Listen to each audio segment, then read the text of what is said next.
Guess what? Guess what? It's now anti-Semitic to oppose war. If you don't like war, well, you might be an anti-Semite. You might be an anti-Semite.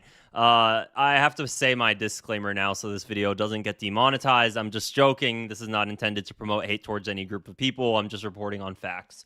Now that I stated that, Josh Hammer, he's a staunch pro-Israel Jewish political commentator. He's stating that Tulsi Gabbard is anti-Semitic, and he has a lot of sources telling him that Tulsi Gabbard is anti-Semitic. Now, Tulsi Gabbard, of course, I mean, she hasn't resigned from the Trump administration. She's been supporting Trump's actions. Seems like she might have her own opinions on the matter, but she's not even stating them publicly. She's just trying to save face and not take blame for what's happening. But regardless, it doesn't matter how much she tries to, win Zionist approval. Rabbi Shmuley likes her. He's close to her. It doesn't matter how much she tries to win Zionist approval. That's simply not enough for people that love war, oddly enough. So take a listen to this clip here and let's talk about it. Multiple people around the same time, last fall, I don't remember the exact date, that Tulsi Gabbard, who is the director of national intelligence, and she was Joe Kent's boss as the director of the National Counterterrorism Center, he worked under Tulsi Gabbard. I was told by numerous people who are very much part of the conservative ecosystem in D.C., these are well-sourced people, strong connections to the White House, they told me to be strongly on the lookout for Tulsi Gabbard and her office. They basically said that Tulsi Gabbard is running something of a shadow operation from her office, that she is personally, I was told this, I've met Tulsi, I don't know her well. I was told she's personally actually very anti-Semitic and that she is heavily involved in a lot of the anti-Semitic influencer operations, and that she is potentially involved when it comes to trying. So I just have to stop right there. Guys, also for those who haven't seen this face before, lucky for you guys, this is the guy who's made several tweets about how white people are inherently anti-Semitic, like it's in white blood, it's in European blood to be anti-Semitic. Let me see. I'm sure somebody has to have put it in the comments because he posts. Oh, there we go. I knew somebody would have. Jew hatred is inherent in the European DNA. Europe will never change. Jew hatred is inherent in its collective DNA. In European blood, you're anti-Semitic. That to me sounds very discriminatory. That to me sounds pretty. That's crazy. Imagine telling somebody that they have a genetic defect, that they're inherently anti-Semitic, and then when you say you want to root out anti-Semitism, but you're also stating anti-Semitism is inherent in white people's blood, well, what's that hinting at? But again, it's okay. It's okay if Josh Hammer says it, though. He's not going to get shunned. He's not going to get canceled from anywhere. That is totally fine. That's totally fine. And Tulsi Gabbard is somebody says, truth is antiseptic. Most antiseptic thing on earth. I'm reading one of the comments right now. So, no, so let's just let's read let's listen to the rest of this here. Let me go ahead and play it now. She is potentially involved when it comes to trying to feed some of these narratives there. Now, I didn't put two and two together at the time and think that this trail led immediately to Joe Kent. I've known of Joe Kent for years. We follow each other on Twitter for forever. I knew that he had some isolationist-y leaning views on foreign policy, but nothing particularly extreme. He actually, up until yesterday or a year ago, whatever, was somewhat sober, at least, on issues pertaining to the Middle East, Iran, Israel, you name it, though. So I didn't put two and two together at the time that it immediately went to Joe Kent, but especially after his disgusting anti-Semitic dripping with the anti-Semitism conspiracy-laden resignation letter, Aaron, I am not surprised that here is where we are at when it comes to trying to figure out who it was. Dripping with anti-Semitism, stating that the Israel lobby pushed us into this war, along with Netanyahu, along with Israel, that's somehow anti-Semitic. Dude, I don't give a damn. I really, this made-up word, why are people so scared of this damn word that it doesn't even have anything to do with a conversation on geopolitics?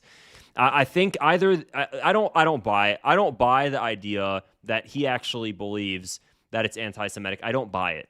I think that he knows that it's not, and they don't care, but they know it's a great way to try to shut down criticism or make somebody taboo. I do not buy it. And if he does, then maybe he's just, he's so brainwashed and he's so self-victimized that he thinks that when people are talking about Israeli influence, he immediately, just thinks about self-victimization. And maybe he does genuinely believe it. Who's to say? Regardless, I have no interest in even trying to, for the longest time, up until I'd say that, especially the past 3 months, I always, for 2023, whenever somebody would say you're anti-Semitic because of, you support Palestine, you criticize Israel, I would try a lot in the beginning to be like, no, I'm not anti-Semitic. I'm talking about Israel. This has nothing to do with anti-Semitism. Deep down, that is how I feel. It has nothing. It really has nothing to do towards hatred towards any group of people. And I know that people that know me know that. And for the longest time, especially the first year, I would try to explain that to people. I felt like I had to explain that I'm not. No, that I actually don't care about people's religion or their ethnicity. Felt like I had to explain it. The past 3 months now, not only do I not even bother my time trying to explain it, they don't deserve it because I know that they're throwing that accusation out when they know that I'm not. But now I don't even entertain it at all. And I just tell them, okay, thanks, moving on. Anti-Semite of the Year award from the Stop Anti-Semitism organization that labeled Miss Rachel. I'm being very serious. Please let me win I want to be in the top 10 finalists for that award this year. I would love that. So once time comes in December or wherever, when people start voting for it, I would really appreciate if you guys make me a top 10 finalist. That would fulfill my 2026. I'd really like that. Anyways, let's just play the rest of this little clip here. And indeed, it does seem, as Andrew on his show said, that it was Joe Ken leaking. There we go, and he's stating that the reason Tulsi Gabbard is anti-Semitic and she's been in Joe Kent's ear, and this is and she's really just anti-Semitic now. Here's the thing with the Israel mob. The Israel mob being individuals like this, other political commentators, Ben Shapiro, Mark Levin, all the likes, and then people within the government that are part of the Israel mob as well, like Mike Huckabee, for example, Ted Cruz. So again, they don't just have to be Jewish; they're also just Zionists in general. Is that? But the way they operate is that they truly work together like a mafia, like a mob, and they will destroy you. And not even if you totally oppose them, but even if you're walking just a little bit out of what they'd like. You're just a little bit out of line. They want to make it very, very clear that you can't even try. They want to make it very clear that they control you. And if they don't like what you're doing, they will attack you. They'll put out attack headline after attack headline because they know they have massive influence in the media. You think that if I tried to apply, if I tried to write an op-ed in the Jerusalem, not even the Jerusalem Post, let's talk about like more of a Western media outlet, like the Guardian, or the New York Times, or the Washington Post. You think if I submitted an op-ed for the New York Times, they would accept me? Absolutely not. Absolutely not. Actually, one time I reached out on LinkedIn to a few journalists. I really wanted to write an op-ed. I've only written an op-ed once, but it had to do with technology. It was unrelated before I became doing the content I do now. And I reached out to a journalist, and she laughed at me in message. She's like, "Hey, I'm sorry, but I just want you to know you'll never get an op-ed in the New York Times." Basically along those lines, you'll never get an op-ed in the New York Times. And I was like, well, damn, okay, whatever. Beyond me. But here's the thing. Josh Hammer, he would 100% be able to get an op-ed in the New York Times.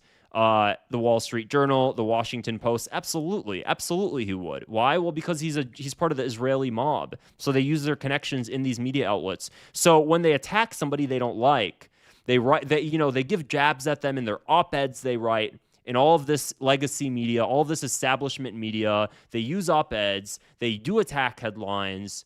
They have the establishment go after you. They have political figures condemn you on social media.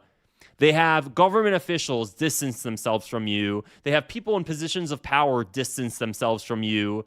And not only will they distance, they'll pressure people to condemn. It's such a weird word. The word condemn, it's such a weird word because they're so obsessed with making sure people get condemned. They're so obsessed with it. Tucker Carlson, this is a perfect example. What was happening after, recently is we started hearing Laura Loomer pushing Laura Loomer, Ted Cruz, pushing officials like J.D. Vance, out of all people. Laura Loomer was pushing J.D. Vance to condemn Tucker Carlson, obsessed with condemning Tucker Carlson. Why? What's up with this word condemn? Why do you have to condemn anything? They're obsessed with, condemning Tucker Carlson, making sure J.D. Vance does it. Why? Well, because they want to ostracize individuals. That's how they want to make them outcasts.